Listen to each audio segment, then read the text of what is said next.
Welcome back. I'm Yvonne Davis, author of The Power of Manifestation, Creating a Life You Love. And I am going to be talking today about focusing and setting priorities. So that's the topic from chapter 3 of my book. And I want to give you some techniques related to focusing and prioritizing to help you with your manifestations. All right, so let me start with the astrology right now. You've got all the planets moving direct until March 5th of 2019.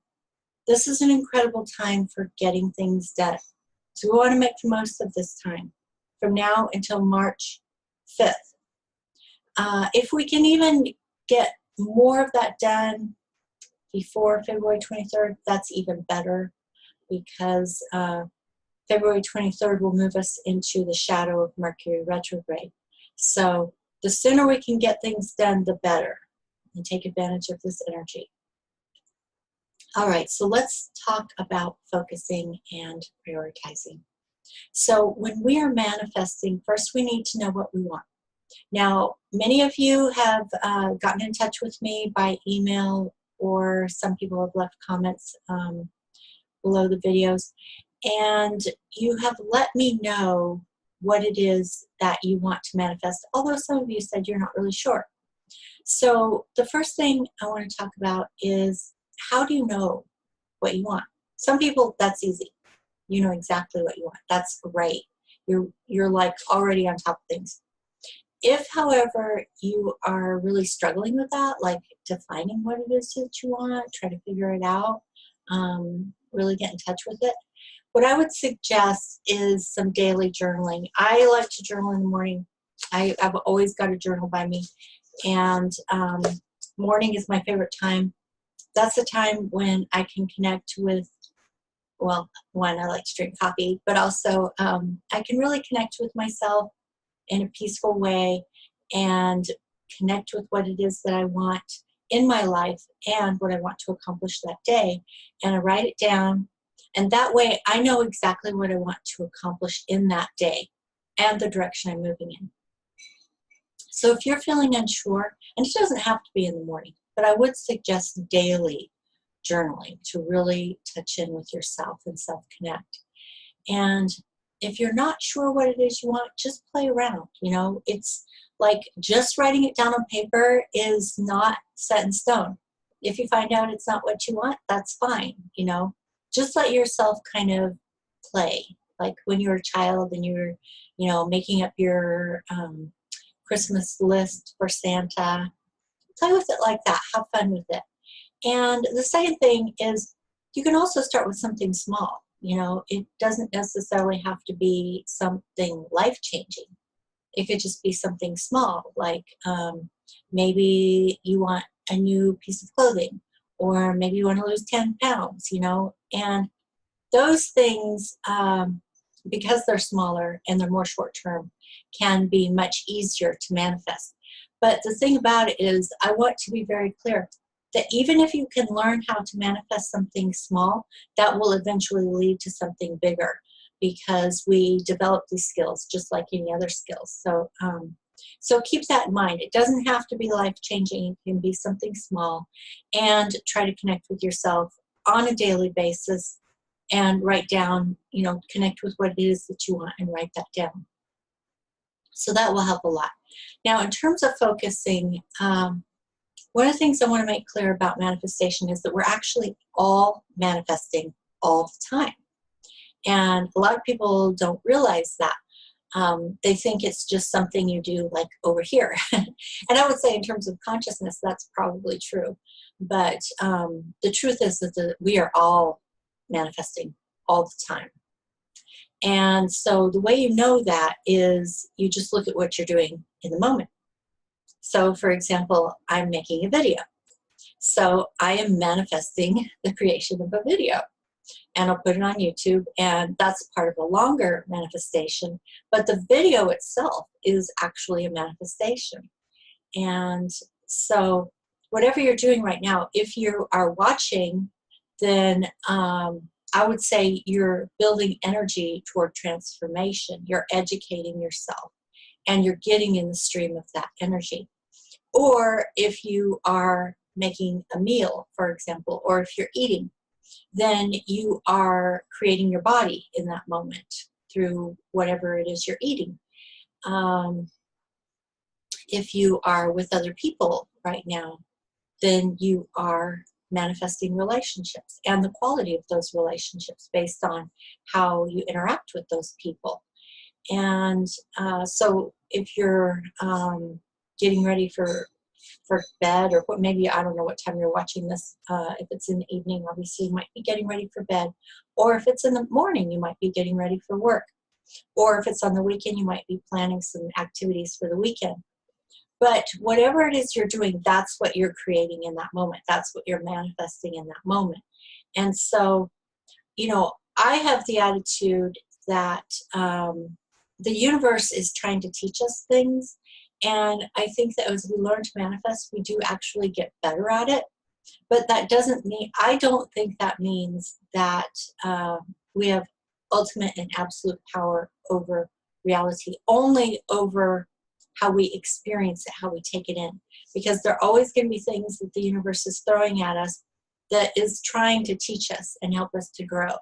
And so there will always be challenges coming to us, and things that might be sometimes unpleasant. You know, I mentioned my car broke down, but we live in a reality where those kinds of things happen. So, you know, I think sometimes I try to talk about manifestation and law of attraction in a way that I think is grounded in our actual reality, our actual physical and material reality, and not in this kind of woo-woo land where you can just, you know, visualize and that's all you have to do, or in this new agey way of blaming people if something is not perfect in your life, that you manifested that, you attracted that, like as if I attracted my car breaking down. I just think that's utterly ridiculous because, you know, it's just a part of this dynamic universe. It's called entropy. Things break down. I don't know anyone who's ever had a car that didn't eventually break down and they needed to trade it in. So, or get it fixed. So, you know, to think that that's not a part of this reality, I don't think is helping people. So the more important thing is how I interact with that. Do I interact with it from an energy of abundance and empowerment and knowing that I can handle any problem that comes to me and that I will handle any problem that comes to me? And I will just keep moving forward and I will just keep putting energy toward the things that I want to manifest. So that's the first thing I want to say about focusing, is understanding that we're actually doing it all the time. And so the way to help you with your manifestations is to look at what you're doing. Look at what you're thinking, feeling, saying, doing, anything that's putting energy towards something that you're creating. And again, you can't necessarily control all the variables, but you can control the way that you react to them and the way you relate to them. And that also helps to create your reality. So, so those are some techniques I would suggest, is to journal daily, write down what it is that you want, and to look at how you're actually spending your energy every day. Is it in alignment with what you actually want to create? If not, is there a way that maybe you could pull some of your energy back from things that you're not enjoying in life, that you don't really want in your life, things that are maybe becoming toxic for you or drain or just in some way not meeting needs, and instead put that time and energy and focus toward things that you actually want. Like, for example, if you want to live a healthier lifestyle, then you could take some energy away from things that are not meeting needs and put it toward, let's say, exercise or healthier diet or things like that. So that's one way, some techniques to use for focusing. And then in terms of prioritizing, I do think lists are extremely helpful, but I think there are some other things to think about where that's concerned. So as an example, two examples.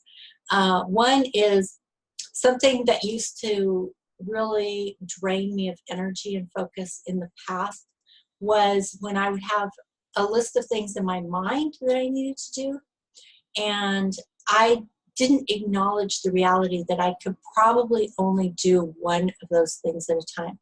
Sometimes it's possible to multitask, but usually we can only actually do one thing at a time. So for example, using this video as an example, I can make this video, but I can't read a book at the same time.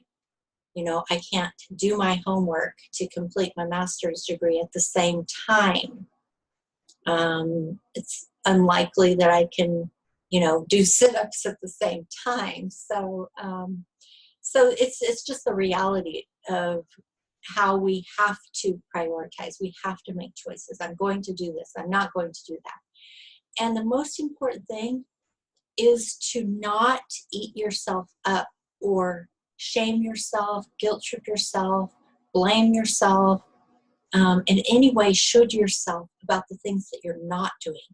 Because now I'm just talking about myself, because I grew up with perfectionism, and it took me a long time to get past that and to realize that, while I was doing one thing, I couldn't completely focus all my attention because my mind was on all the things I wasn't doing that I thought I should be doing.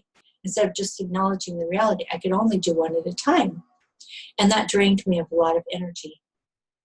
So if you can let go of that shoulding, and just acknowledge the reality, you can only do one thing at a time, and then decide which are the most important things. And really put your heart into it, Don't should yourself.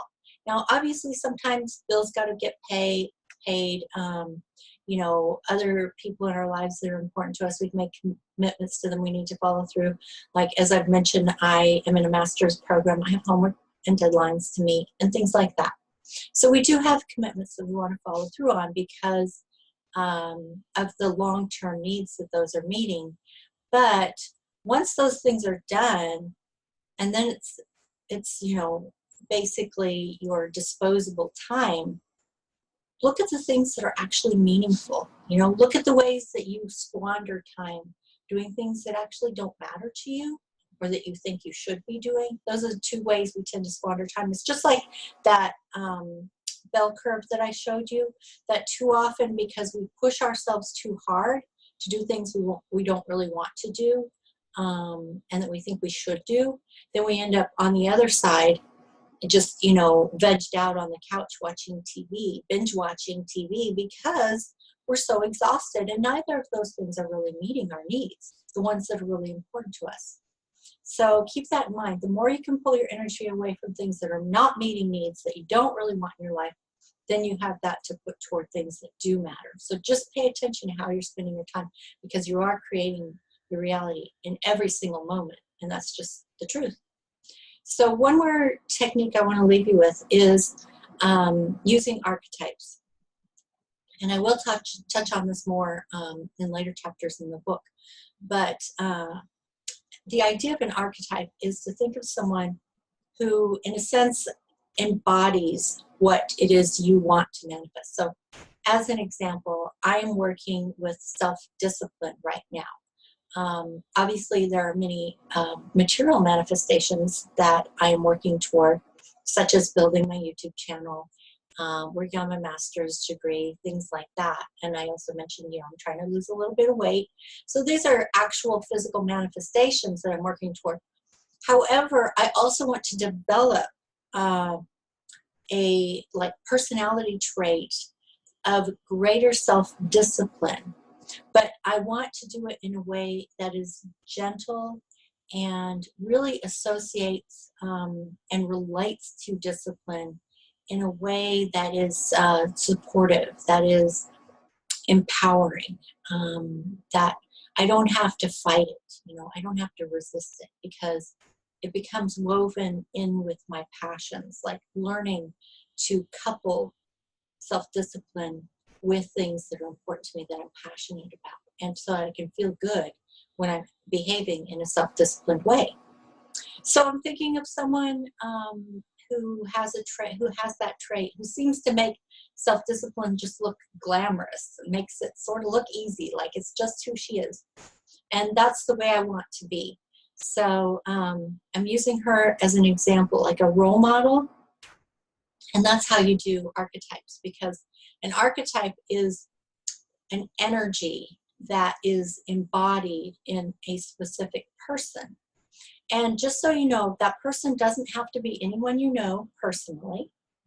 That person doesn't even have to be alive. That person doesn't even have to be a real person. It could be a fictional character. The whole point is that it's an energy that is embodied.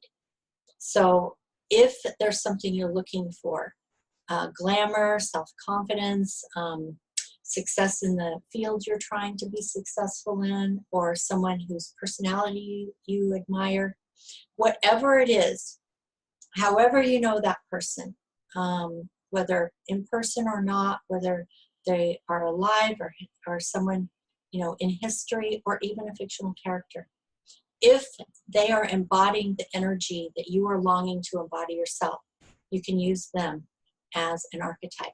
So as you are going through your day, again, try to do the daily journaling to connect with your internal desires. Get them down on paper so you can really see what it is you want. Don't take it too seriously. Have fun with it. Play with it.